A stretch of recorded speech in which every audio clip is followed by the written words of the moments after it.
también analista política, toca el tema. ¿Qué te parece conmovedor? ¿Qué tal, mi querido Pepe? Pues la verdad es no solo conmovedor, sino preocupante dos cosas. Por un lado, esta fijación de Vladimir Putin por apropiarse de Ucrania, del territorio entero, a pesar de los costos sociales que hay, por supuesto, en el caso ucraniano, mucho más dramático que en el ruso, pero que eventualmente tendrá también sus repercusiones del lado ruso y del lado de la misma población rebelde que hay en la frontera entre Ucrania y Rusia. Pero por otro lado está esta búsqueda de Occidente por entender cómo desactivar a Vladimir Putin. Están, por supuesto, las sanciones económicas, pero pareciera, hace no mucho leí un artículo de Nixon donde explicaba estas diferencias entre una mentalidad y otra. Y la mentalidad imperialista de Vladimir Putin no parece detenerse, porque no solo están los intereses económicos de dominar Ucrania, donde está un acervo de trigo, está el acceso a Crimea y eventualmente a Turquía, está todo el acceso a Europa, pero está además el acceso al gas, las plantas nucleares y el origen del pueblo ruso que empieza justamente en Kiev. Entonces tiene elementos simbólicos, tiene elementos económicos y geopolíticos, y Occidente no parece estar encontrando cuáles son las llaves para desactivar a Vladimir Putin sin tener que entrar en una confrontación, en una eventual tercera guerra mundial, que es lo menos que deseamos todos. Sería devastadora, ¿no? ¿Te imaginas, no? Pues sería, ya sabemos a dónde puede llegar esto. No parece, hay muchos elementos y muchas discusiones sobre hasta dónde se está debilitando Rusia, no solo por el aislamiento económico que se está generando por todos los países del mundo y las empresas. O sea, la mayoría de las empresas de Occidente están empezando a cerrar sus servicios, la producción, la venta de bienes y servicios de sus marcas en Rusia, sino que pues ya les quitaron el sistema SWIFT, pero los rusos ya tenían armada toda una infraestructura económica para tratar de defenderse. Hay que recordar que Putin no es un loco, Putin es una estratega inteligente que seguramente muchas de estas medidas las había ya calibrado. Sin embargo, la reacción social de Ucrania, que a mí me parece fenomenal y es toda un elemento observar esta casi una reacción de guerrilla, no solo es un ejército tratando de defender a su país, sino una población tratando de defender la libertad en su país y la democracia. Es una especie de primer conflicto entre el autoritarismo y la democracia que me parece va a marcar a la humanidad, esperemos que no por una guerra, Pepe. Tradicionalmente, en las guerras, la primera víctima suele ser la verdad. Hoy por hoy, gracias a los medios de información, de comunicación, la electrónica, las redes sociales, la verdad no puede ser ocultada, no puede ser sepultada, en la medida en que es posible, por supuesto, transmitir lo que hemos estado viendo. Todo lo que viene de Ucrania es verdad, no está truqueado. Lo malo es que la verdad se oculta al pueblo de Rusia. Las cadenas rusas no transmiten imágenes de lo que está ocurriendo en Ucrania. Y en Ucrania tampoco las están transmitiendo porque no tienen manera. Hay además una red de ciberataques y de noticias falsas que se difunden a través de las redes.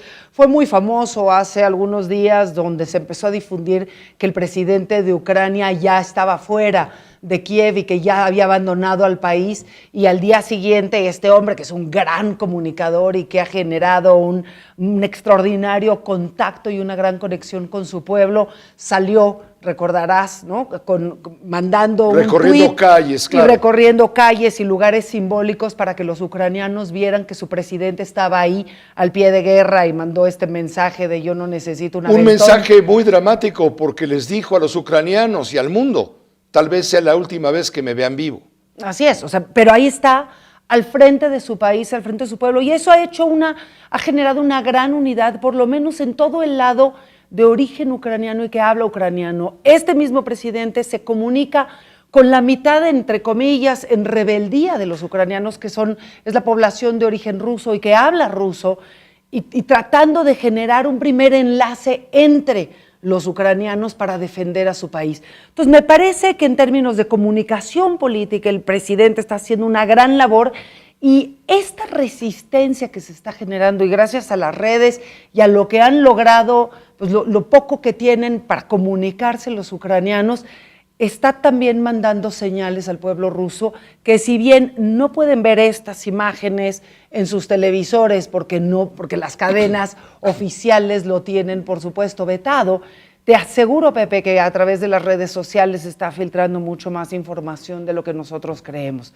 Sabemos que los rusos son unos maestros del hackeo y maestros de la creación de noticias falsas, pero eso no quiere decir que todo lo demás no permee. Y desde ahí se pudiera gestionar la mayor debilidad de Vladimir Putin, es una eventual rebelión de su propio pueblo en contra de su dictadura. ¿Estás de acuerdo, Alejandra Cuyen, que este conflicto, conforme transcurren las horas y los días, escala en violencia, escala en magnitud?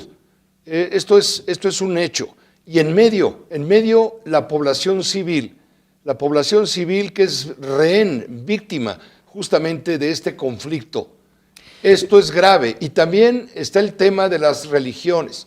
La Iglesia Ortodoxa está dividida entre la Iglesia ortodoxa moscovita y la Iglesia Ortodoxa rusa, la Iglesia Ortodoxa de Kiev, que es también el origen de la Iglesia Ortodoxa. Es correcto. Hay la Iglesia muy cercana al poder en uno y en otro caso también está provocando estragos espirituales entre la población. Eso no hay que olvidarlo. Sí, la verdad es que la situación interna no es fácil. De nuevo, no solo es la parte religiosa, como bien dices, el llamado de las distintas iglesias a sus segmentos, en vez de ayudar a generar una unión del pueblo y una confrontación explícita contra el enemigo externo.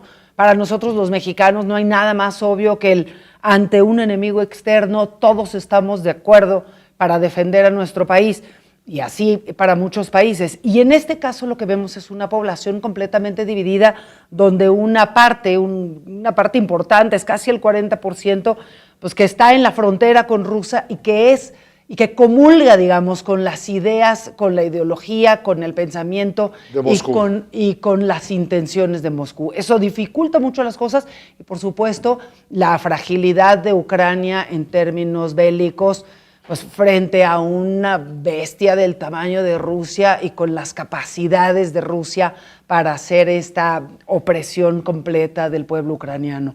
Como bien dices, los daños civiles son mayúsculos.